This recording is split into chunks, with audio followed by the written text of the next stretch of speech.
Hello and welcome to Crucible of Words for more dedicated legacy action.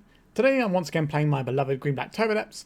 I am recording this before the banning updates go live on the 26th. However, you are probably seeing it after the bannings have gone out, so I thought I might as well play something that's not going to be impacted by the bannings in terms of stuff in our deck. So hopefully it'll still be exciting and interesting to you lovely people out there. For those who are unfamiliar, Dark Depths. This makes it 2020 when it has no counters. Hexmage removes the counters, Thespian stage becomes a copy that has no counters. So that's how we're winning the game, making a 2020 and bashing away our opponent. We got fast mana to help this. We got tutors, so we've got 8 tutors here for it. Sylvan Scrying, crop rotation. We have 3 once upon a time to smooth out our opening hands, which can also be used to dig later on. We've got Thoughtseizes and 2 Inquisitions to try and poke our way through our opponent's defenses. We've got Pithing Needles for wasteland and such, and some Not of This World to protect from removal spells. Hidden away in our mana base, we have a Ghost Quarter to take out opposing wastelands and things. We have a Bojuka Bog to try and get some free wins against graveyard decks sometimes. Boseiju we can shoot her up and fire off at whatever we need. And a Sejiri Steppe that we can go and get to protect our creature. And that is pretty much the deck. If you're interested in this deck, I have a massive guide to this on my Patreon. It's over 50 pages long. It goes into all sorts of detail about this, so check it out if that's your jam. Sideboard-wise, a little bit more protection for our creature in Sylvan Safekeeper and Not of This World. Collector Ouphe, which is better than Null Rod in this build because we're running the once upon a time to try and shut down the artifact decks. A 5th Pithing Needle effectively that can also help us in some combo matchups where there's like one specific card we need to make cost more. A little bit more hand disruption. Some Abrupt Decays for Opposition Agent, Blood Moon, Makes of the Moon, all that jazz. And 3 pieces of Graveyard Hate in the Faerie Macabre that we can then tutor up, well not necessarily tutor up, but dig for using the once upon a time. That's it, that's the deck. If you want more information about it, check out my Patreon or check out the many other videos I have on Turbodepths. Alright, let's make some 2020s. Our opener has plenty of tutors. If we keep this one, we're relying on Once Upon a Time, find us parts of our combo, or we're going to be trying to rotate into them. We are safe from Wasteland here, but counter spells could be a real burden. I think we can do better than this. Our deck is pretty reliable at doing the things it does. Okay, this seems alright to me. Throw it as Bojuka Bog. So we've got turn 1, Urborg, Pithing Needle, okay, Devourer of Destiny, sure. So we can Pithing Needle the Wasteland. And then we make a turn 3 2020. We do have to watch out for our opponent having Kozilek's Command, which can kill our creature. Our opponent exiled some fast mana and Chalice. So that's what they don't want to draw next turn. Or alternatively, they had another copy of those anyway. It the heralds the end. Does this change anything? This allows us to still go on turn 2. So we could go Forest here, crop rotate for Dark Depths, untap, Urborg, Hexmage. But because we now have the Lotus Petal, we can go Urborg, play Pithing Needle, next turn we can play a land, get a thing, and that gives us an extra free mana to work with. I will take that extra free mana to work with, please. We'll name the Wasteland with our Pithing Needle. Our opponent's deck has 4 of them, and they tutor them up. I'm going to play this Lotus Petal out now, in case we need to fire off an emergency crop rotation. So what would be bad for us here is a Thoughtseize here. Right, this looks just like an Eldrazi line breaker. Understood. So this is going to crash for, what, 6 plus the original 2. So that's going to put us to 14. But next turn we have a 2020. We just have to dodge the Kozilek's Command here. Drawing Not of This World would be the best thing we could draw. We did not draw Not of This World. Oakley dokley. So we can do it now, but there's no necessity to do it now. If they have the Kozilek's Command, they have the Kozilek's Command. Yawgmoth. Just our Hexmage being around does deter the attack from me at the Herald of the End because the first strike can just take it out. So you tap all your manas. We have helped them out with our Urborg here. So the other option we had available to us was to crop rotate away the Urborg so they can't tap their Yawgmoth. Kozilek's Command on this guy. Interesting. They haven't played a... No, they have played a land yet, right? They played the... Okay, so we will get rid of this Urborg so they can't tap their Yawgmoth. So what they're going to do is they're going to create some spawn tokens here. They're going to use those spawn tokens to then try and Kozilek's Command again. If they just have the other one in hand, then fair enough, we lose. But they at least have to dig for it. They get to dig 3 cards, I think it was. Actually, no, they didn't get to dig because they made the spawns, right? Alright, they're just conceding it. Excellent. Okay, Eldrazi. I'm going to board out Sejiri Steppe. And I'm going to board out Bojuka Bog. I would like this Not of This World, and I would like the Sylvan Safekeeper. These both protect us from the card we care about. The other card we care about is Wasteland. So I would like a Disruptor Flute. I don't really want to be paying too much life in this matchup because it can come down to fine margins. I think we take out the Thoughtseize here. So we're looking at roughly these cards. The Thoughtseize is still better than a Duress here. So I think we're going to roll with it like this. We normally don't have the most amount of mana, or lands even, to sacrifice to our Sylvan Safekeeper.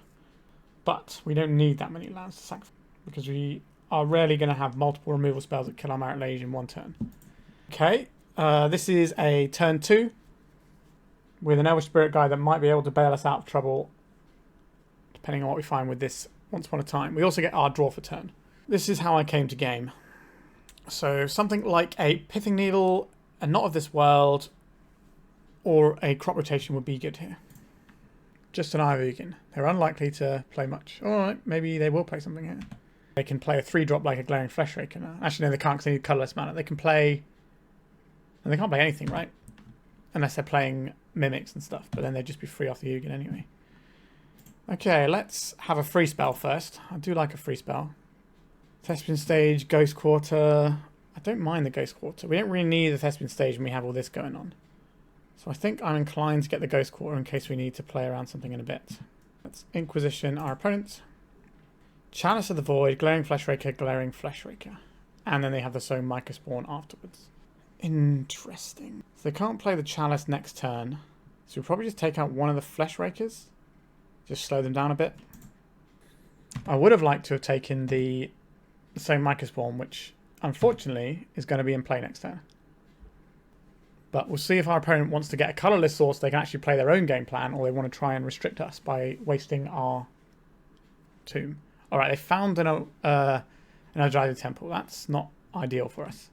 So they can pay 1 mana for this and play a Fleshraker. And then they'll have 1 mana left over, 2, 3, 4. That lets them then play the Microspawn on top of it. And at that point, because they don't need to go and fetch a colourless source, they can just fetch a Wasteland and put us in a pretty precarious position. They're playing the Chalice for 0 here, so that they get an Eldrazi Spawn token. This means they have 1, 2, 3, 4, 5 mana. 1, 2, 3, 4. Yep, okay, so they don't get to kick this, which is something, but they might just get a Wasteland and ruin us. Right, they got Snow-Covered Wastes. That feels a bit bold. Like, if they didn't have the Eldrazi Temple that they drew for turn, then I can understand that, but I think that's just... Like, we know the last card in their hand as well. Alright. Well, would you look at that? We make this now. Our opponent says we win the game. We also get to Boseiju away their Eye of Ugin here if we want to as well. Yep, that felt pretty good. This is a sort of matchup where we can race them, but it's not always easy, right? I think our opponent objectively misplayed with this Microspawn. If they got a waste land here, then we can't combo this turn. We have to play out the Ghost Quarter, and then we have to take out the Wasteland on the following turn. And that does slow us down a fair bit. And maybe they get in at us with some Fleshrakers. So definitely should have had at least another turn out of this game. And 1 turn can go a long way when you've got Fleshraker in play. Alright, so 1-0, let's go to round 2. Alright, our hand here doesn't have access yet to what we need. We'd have to Ghost Quarter our own land to get there. I think we can do a whole lot better than that. What does this hand do? This is a turn 1 Thoughtseize. Turn 2 Sylvan Scrying. Turn 3 play it. This is very slow. I think we can do better. Alright. That's what I'm all about. So we probably don't need double Pithing Needles. And I'm going to get rid of this mana source as well. Let's play a Pithing Needle on Wasteland. Alright, our opponent is F6 through our turn, so I'm not expecting them to be a blue deck at this point. So we should be able to combo on 2. You at least want the illusion of having your interaction up. Verdant Catacombs. How would you like to meet my friend, Vampire Hexmage? A Windswept Heath. Right, that is Swords to Plowshares mana. I don't think we just play straight into that one. A Thoughtseize. Let's fire off a Thoughtseize first. Are they going to plow our Hexmage? They are. We have the Thespian stage, so we can still combo anyway. This way we play around a second Swords to Plowshares. Just a Mox Diamond. Tabernacle, Wasteland, Talon Gates, Lush Portico. None of this matters. So we can use the mana from this and the mana from this to activate our Thespian stage. Our opponent won't have 4 mana to do the Talon Gates. We've also circumvented the Wasteland. There's a Wasteland. Have you drawn another Source to Plowshares? Like, we're going for it this turn. The Dark Depths. They can't put this in. It's 4 mana to put this in. Did they draw Plough for turn? I think they drew Plough for turn. This is the time they want to Plough as well. A Crop Rotation. Okay, they drew a Crop Rotation. Pretty good rip, but this matchup is horrible because they have so many cards in their deck. Like, yes, it's annoying they drew the Crop Rotation right then, but they had a bunch of other cards they could have drawn. For example, another Plough would have been pretty tasty too. They could have just drawn the thing on its own. Now we are behind. Our opponent's hand doesn't have anything going on, so we could still win this game. It's just going to be a little bit hard. They have to be careful about playing their own Dark Depths. Alright, I would like to get the green source here, please. Yes, we do have a black spell in hand, but Thoughtseize is pretty unplayable at this stage of the game. Sejiri Steppe. Would I like this in play now? Yes, it's just more land so we can cast a Sylvan Scrying off the top. If our opponent plays a Dark Depths, we can just go and get the Thespian stage and copy their Dark Depths. So they shouldn't play the Dark Depths out unless they're ready to combo with it immediately. Knight the Reliquary. A Crucible of Worlds. Okay, so they can just start strip mining us with the old Ghost Quarter. So take out our forest here. No. They forget about our Pithing Needle. I think they meant to play the Ghost Quarter there. Not of this world. Okay. If they Ghost Quarter our forest, I will scoop. Yep, that'll do. I don't really need to play this game anymore. I think our opponent is on the green-white depths looking strategy. So I enjoy having some Abrupt Decays here. And the Disruptor Flute is pretty good too, as is the Not of This World. The Sejiri Steppe is useful. The Bojuka Bog is not really where I want to be, so we can trim that one. That still leaves us looking for 5 additional cards, which is a lot of cards to try and wiggle our way through with here.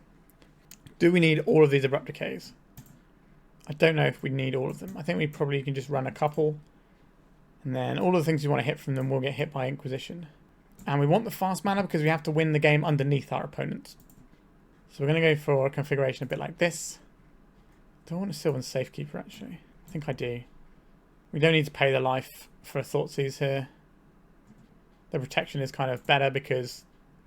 Okay, yeah, I can keep this one. Yeah, the reason the Thoughtseize is worse than the protection spells is the protection spells prevent us from our opponent just drawing the card. Alright, what is our approach going to be? Obviously, casting Once Upon a Time is a big part of it. Let's fire off a Once Upon a Time. We have some options here. I will take the Urborg. I'll play out a Dark Depths. This means that we can either play the Urborg for a Hexmage or the Thespian stage and use our Spirit Guides to get there. Exploration. That's very much what our opponent wants to be doing with their turn. And there's a Saga. Okay. And a Pithing Needle. What would you like to name? I assume it's Hexmage rather than Thespian stage. Especially since we showed them the Urborg. There it is. Then I'll deploy a Thespian stage. So our opponent thinks we're going to go off next turn. So we need our opponent to tap out and not have anything too scary here. Or try and go for a wasteland that we can then circumvent quite nicely. We get to play around stuff because of their Yawgmoth. There's a Boseiju. That is a thing that could have hit our land. They're casting a Crop Rotation. Okay. What would you like to get, opponent? There is a wasteland. Try and make a 20/20. We do not get to Crop Rotate anything here, but we can do on our turn if our opponent waits. We're not a million miles away from being able to combo for a second time. But you have to go early against the land style strategies because they have so many things that get in our way. Maybe they are more into lands than they were green-white depths. The exploration is a bit of a giveaway that they're more into that than just playing like Reclaimers and Knights. So I'm glad we only boarded in the 2 Abrupt Decays rather than the full set. Although having an Abrupt Decay is still useful because it hits things like Pithing. And sometimes it will hit a... Alright, our opponent's scooping it up. Sometimes it will hit a Construct or a Shadow Spear. Definitely some options there. So there is an argument to try and board in stuff to get around Wastelands. being recurred from the graveyard, but if our opponent's recurring stuff from the graveyard, I'd rather have this thing that stops it first time around as well. Do I want more hand disruption instead of these Abrupt Decays? I don't think so. I think I like our configuration here. Our opponent on the play. What does our hand do? Absolutely nothing. Let's have another hand. What does this hand do? Also nothing. What does this hand do?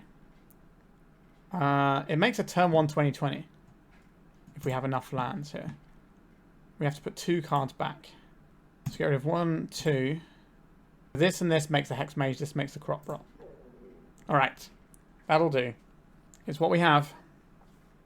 Yep, Expiration, pretty strong start from our opponent. And there's a Saga. Same start as last time. Alright, so we're playing our Hexmage out. And then we pass. We have a Crop Rot when the time is right. We can use this to remove counters from the Ezra Saga if we're feeling frisky, but I don't think that's a great use of our time. A Crop Rotation, sure. A Thespian Stage. Alright, and a Dark Depths.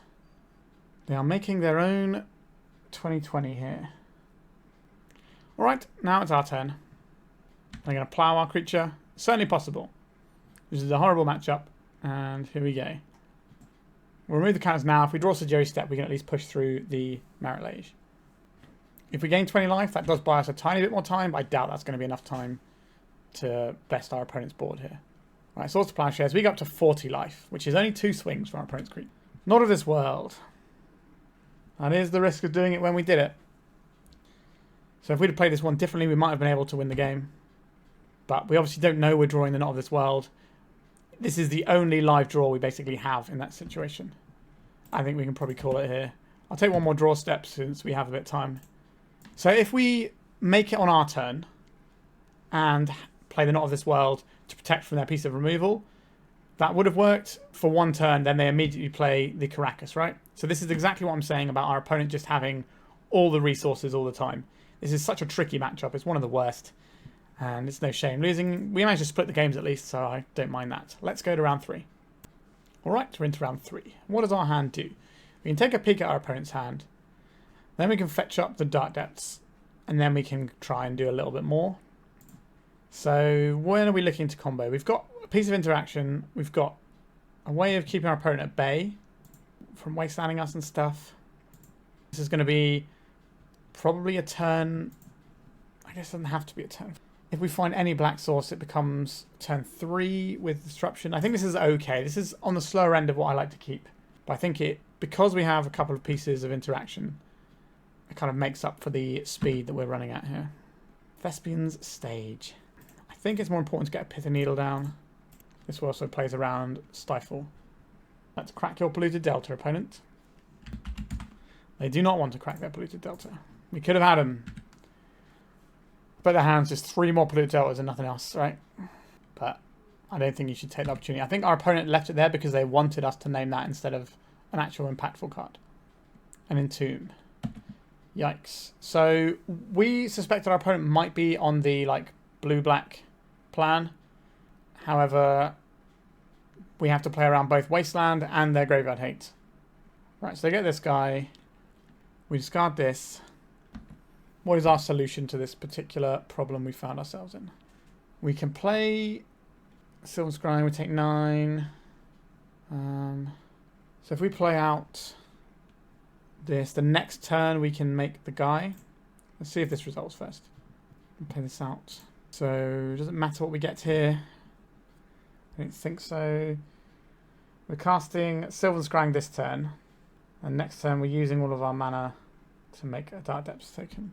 Counterspell for this is game over, most likely. We can pay for days, obviously, but... So what we can do is we can wait for this to attack us, wait for the trigger to resolve, and then we put the Dark Depths in. Okay, so we have to draw exactly Dark Depths next turn. I guess we can draw a land. That works, provided our crop rotation actually does what it needs to do. Emperor of Bones, we don't care about that one. We take 9 here, that puts us to 7. We take 3 more next turn. So that'll put us to 4. And then another 2, that puts us to 2. And then we swing through and win. So which of these is likely to be more useful? It's probably the Inquisition. So I think it's the Hexmage that goes. Because if we draw something like an Urborg here, we get to Inquisition our opponent and then try and go off. tight margins over here, but we have to draw a land. We drew the land. Okay, so we have 2 mana here to activate this. So we just have the one thing that we can do here. And it's either going to be good enough or we're going to lose the game. So resolve this trigger. Get rid of this. This gets to activate, but we get to make... So we block here, this activates, and we die, right? Yeah, we don't have an actual route out of this unless our opponent makes a mistake. Okay, let's get Bayou. Wow, they've gone for a brainstorm here instead of having the guaranteed damage on this. They could have adapted this and hit us for 4. Are we going to win this one? It's not impossible. Gobble this up. This is where they just go land, reanimate, and we die. Oh, wow, we got the game there.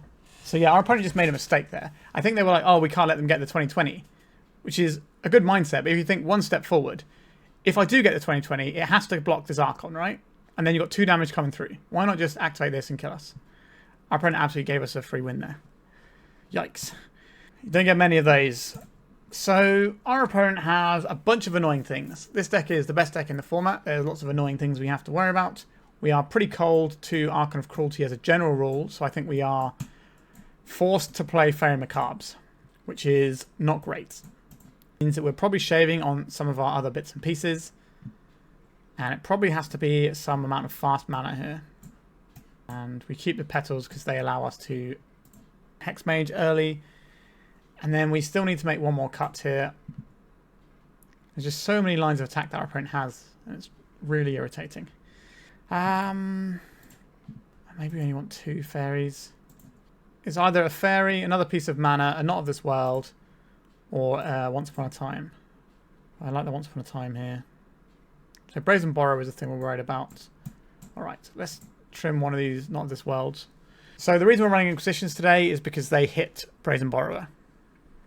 We have Thoughtseize, but we don't get to do anything else. I think we have to mulligan this one. Okay, we can work with this one. It's a little bit iffy, but it's okay, I reckon. A Ponder. So our opponent isn't a turn 1 reanimation deck. They tend to Entomb or Cycle or Grief. Grief is the thing they can reanimate on turn 1. But they tend to be putting the big monsters in on turn 2, and that's what we're more afraid of. Okay, so now I think we are Thoughtseizing our opponent here. And then we can see what the coast is looking like, and then we can work out if we need to play the Lotus Petal and the Pithing Needle this turn. A Force of Will, pitching Psychic Frog. Interesting. Why does our opponent really want to keep their hand? Alright, I think that makes me want to have another look at it. There's our green source, but we have lots of green source in our deck. Fatal Push, Reanimate, Harbinger of the Tides. We take the Harbinger, they reanimate it, so that's not happening. Probably just the Reanimate that goes here. Now we have a window of things we need to play around. Yeah, this is the problem. They have the Harbinger, they have the Graveyard stuff, they have the Reanimate stuff, they have Counter Magic, they have Wastelands. It's just got too many things it gets to do here. And they drew a Psychic Frog turn, yikes. So we didn't board in the Abrupt Decays because there's only so much we can do here.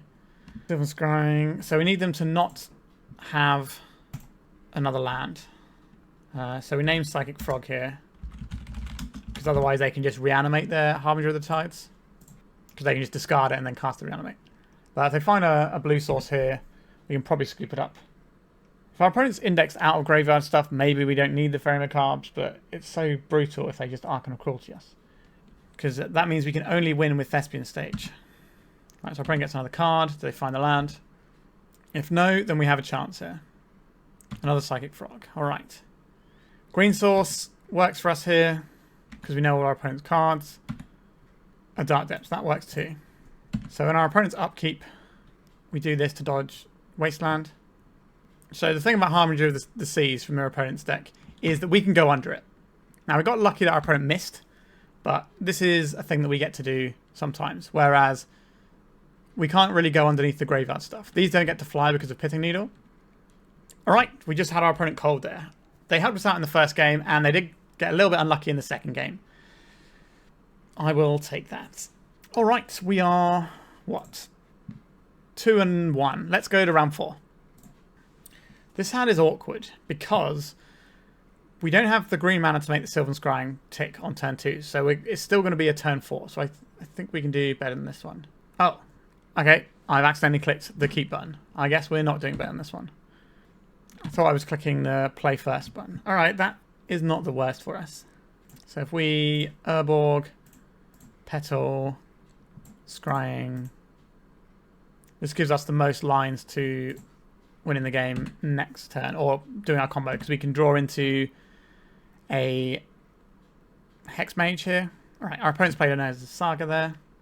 We are very much looking at a painter deck, which is something that we have a lot of good tools for out of the sideboard. Because we've got Collector Ouphes and Abrupt Decays, both of which do some real work here.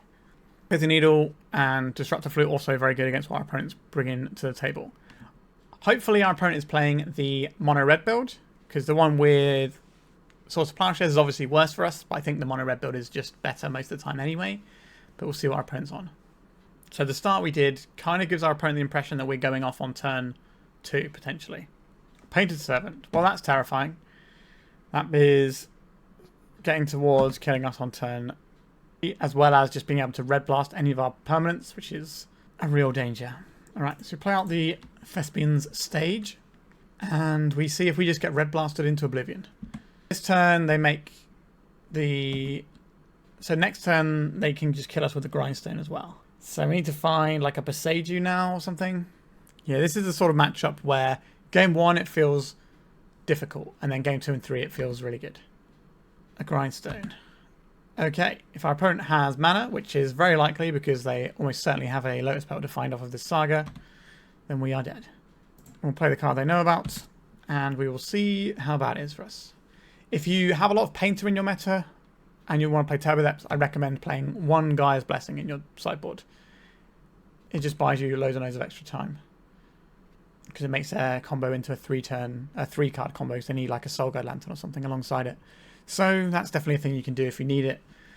So if we end up in a very painter-heavy meta post-bannings, then chuck one of those in your sideboard, and you'll get a lot of value out of it. A Vexing Bauble. We've got another land. A Human Spirit Guide. That'll do. Okay, so like I said, Abrupt Decays, Collector Ouphes, Disruptor Flute. We do not need Not of This World for this matchup. The discard is quite useful. Bojuka Bog is okay here, but I don't think that's where I want to be. Like, our opponent isn't like a Dredge deck or a full-blown Reanimator deck. I think we're better fighting them on this axis. And then we're probably just trimming some amount of discard because we have stuff that's good in play rather than this early discard. And that'll do. Sometimes they run Dead and Gone, but that's fine. We don't want to board out any of our mana because we want to have our fast mana, because our fast mana allows us to play around a Magus of the Moon more easily. So what does this hand do?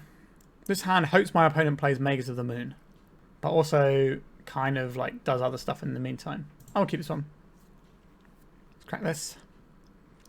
We'll get a Swamp here. And we will cast a Pithing Needle. I will name Wobbling Welder, please. Alright, it's our opponent's turn. I have to step away for a delivery, so our opponent might have stepped away for a sec as well. Alright. Opponent's got some stuff over there. Magus of the Moon. This is exactly what we wanted our opponent to do. So we play this out. We will play out a Pithing Needle. What am I worried about that our opponent can have? Grindstone's not a terrible name. We'll name Grindstone. So then in our opponent's end step, we use the Swamp and the Spirit Guide, and we're just going to combo off our opponent's Magus of the Moon. I'll take 2. We get 20/20. We get to bash. Alright.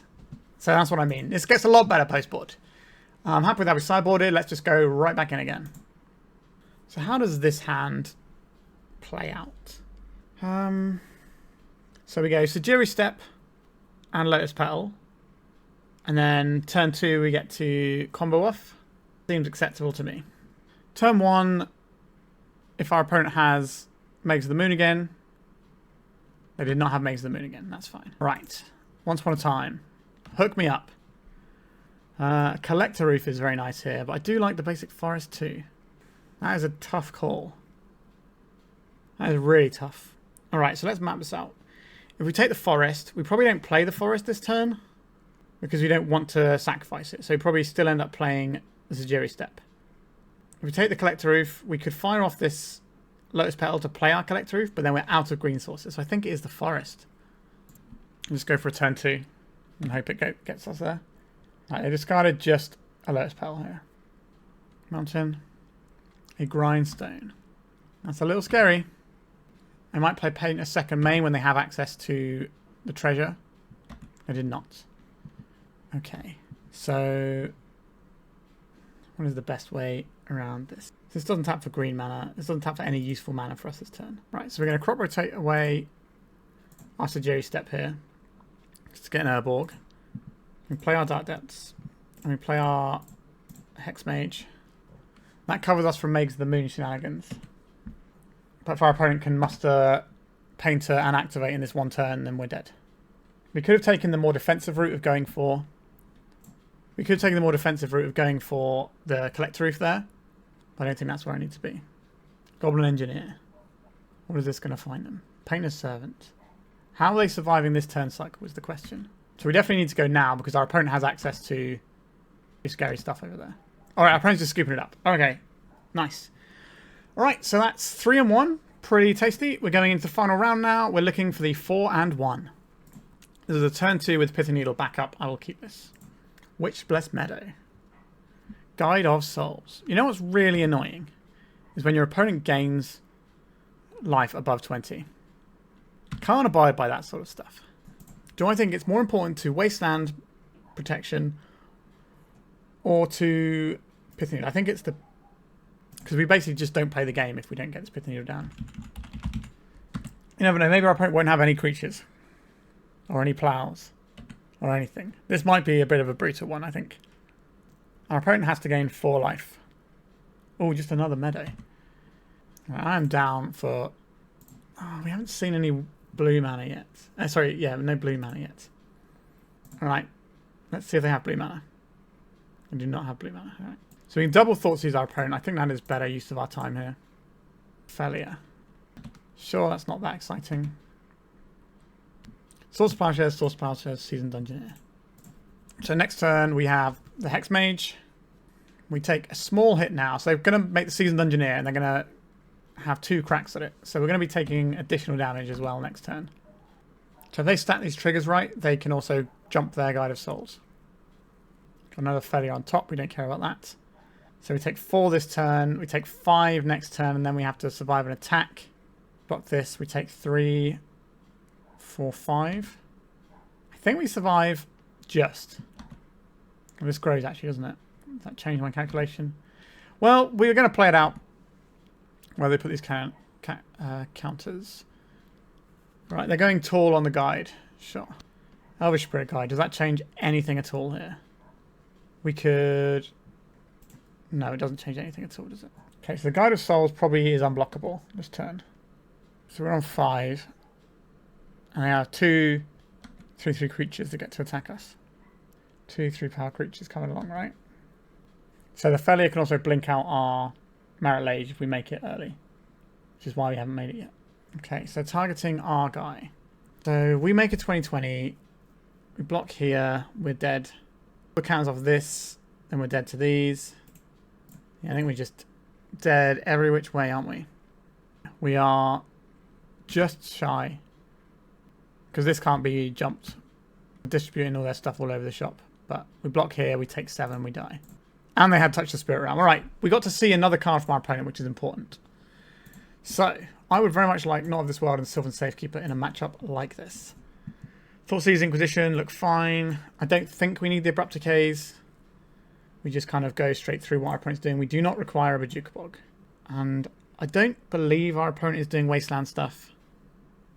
I don't think they can fit it in with what we've seen so far. Although if this is the Perez style deck list, it might have the Wastelands. So I think we're keeping our needles in. It can aim Touch the Spirit Realm as well. And we have to decide what our last cut is. I think it's probably 1 Spirit Guide. Yeah, this matchup is going to be pretty horrible. It's a quick clock and all the horrible white disruptive stuff. What does our hand do here? Turn 1. We play this. It becomes an Urborg. That doesn't help. 2. Does it help turn 2? So this is an Urborg, then turn 2. Need to draw another piece of fast mana for that to work. Then we can do better. Where are my turn 1s? So we have a little bit of interaction with our opponent's hand. Maybe I'll just cut out the good thing. But then we're going to be very slow. I think we can do better. Alright, a reluctant keep from me. I think we get rid of Pithing Needle. And we're hoping that our Once Upon a Time can get us there. I don't think we're going to win this game. This is a tricky matchup, so I definitely want something like a Not of This World. Okay, I'll take... I'll play this out, and I will pass. So, any of our tutors is good here. Any Dark Depths is good. So that's a good spread of cards. Alright, we got a Chromox. And we got a Plains. We're imprinting a Witch Meadow Critter. Whatever they're called. Draw the one I wanted. I'm not going to play this Vampire Hexmage out because it'll just get gobbled alive. We could play our Lotus Petal to play around something like Athalia, but maybe they have like a Prismatic Ending style card. Probably not Prismatic Ending itself. They could have like the static orb thing, because they're a tempo deck. They don't mind just taking our creature away for a couple of turns, and they can also generate our permanent away. Sorry, and they can also generate additional energy. All right, so Faerie doesn't get to do anything this time. A Pithing Needle, you say? I think we name Touch the Spirit Realm here. I could play a 2/2 First Striker. They can just blink it out every turn, so it's not actually going to help. So I think we're just trying to draw one of our 12 things that lets us win the game before our opponent buries us with some terrifying monsters. Ancient Tombs. They can play big old Seasoned Dungeoneer. Yep, there's the big critter. And now they get to immediately blink it. Yeah, this is pretty savage. Kind of looks like the next generation of what I call the Perez decks, because there's a player called Perez who won a few challenges with a sort of mono-white Ancient Tomb deck that looked a lot like this. I played it on the channel a few times. I think the Faerie is kind of a nice upgrade for it. Okay, so they're probably going to forge onto the Faerie here. Nope, they're diversifying their counters rather than blinking the Seasoned Dungeoneer next time around. Sylvan Scrying. This does the thing we need it to do. Is it too slow? We'll find out. So again, we can't make the thing because they have a free blink with the Faerie. So we take 10, 11, 12, 13 damage off of this. And then we try and win on the backswing. A Wasteland. That's very annoying. That is very, very annoying. So we do this and we hope our opponent makes a mistake. I didn't know our opponent had Wastelands. I suspected they might, but they're just going to Wasteland this, and then that's the game, I think. Yep, that was a horrible, horrible matchup. All right. So we finished with the 3-2 record, which is okay. Our two losses were to like really abysmal matchups. But we beat the big scary blue-black Rescaminator. We beat the Painter deck, which a lot of people think is going to be a big deck post-bannings. Now, you people watching this probably know what's been banned, and will know if that's true or not. I'm suspecting that Psychic Frog should be going in the bannings, but if it doesn't, then Painter becomes pretty good, because it has 7 main deck answers to Frog. But yeah, so we performed pretty well today. Sometimes you're going to get matchups that are just pretty horrible like that. There is an argument that we could have played the Pithing Needle on a Wasteland, but we hadn't seen the Wasteland. Our opponent was showing us some Ancient Tombs, that deck list. I haven't seen the Perez style deck list for a while, so I'm not sure what the newest builds are running. But there we are. So, how do I feel about this deck? This particular build felt pretty reasonable. We are sort of eschewing the Elvish Reclaimer starts. And we've just gone in for like making sure we have times to do our thing. And then we've got an extra Inquisition of Kozilek to stop our opponent from doing their thing. And that seems like a fine way to play it. There's lots of different ways you can play this deck. I was considering even trimming the Bojuka Bog for another Once Upon a Time. Just really trying to max out the early shots of winning the game. Which is certainly a thing you could do. Alternatively, you could cut the Bojuka Bog for Not of This World and just say, I don't care about what my graveyard opponent is doing. And it is a little risky, but it's an option you have available to us. I'm a big fan of this deck, and if you would like to read more about this particular deck, on my Patreon I have it's over 50 pages long, breakdown of all the cards in the deck, the matchups, why there aren't certain things in the deck, the correct ways to sequence your lands, ways to name things with Pithing Needle if you're in a matchup where you're not naming Wasteland, just common mistakes that people make, loads and loads of information about how to play this deck. And every month I update it with a breakdown of the meta, showing you what's big in the meta right now and how we should build to approach what is showing up in challenges and just in leagues in general. So if that sounds like something that interests you, there'll be one going up at some point this week based on the bannings, because I was going to wait till the bannings before I posted a new one. So if that does interest you, take a look. And if you want a nice budget deck for Legacy, this deck is quite cheap. And you can play a budget version without Bayous. And I have a free guide on my Patreon, so you don't even have to subscribe. You can just go on there and have a look. If you want to play a budget version of this deck as a nice way of getting into Legacy, by all means check that out too. Alright, thank you so much for watching. Please remember to like and subscribe. And goodbye. If you'd like to support me in the channel, please check out my Patreon. It has a free guide to budget Turbodepths as well as 3 tiers of support. A low-cost one that enters you into my monthly raffle for a free donation deck on the channel, a mid-tier subscription that gives you access to my detailed Turbodepths guide that is updated every month as well as regular articles, and lastly the higher tier gives you all of the above as well as a monthly donation deck for my channel. If you're interested in supporting the channel this way, please check out the link in the description.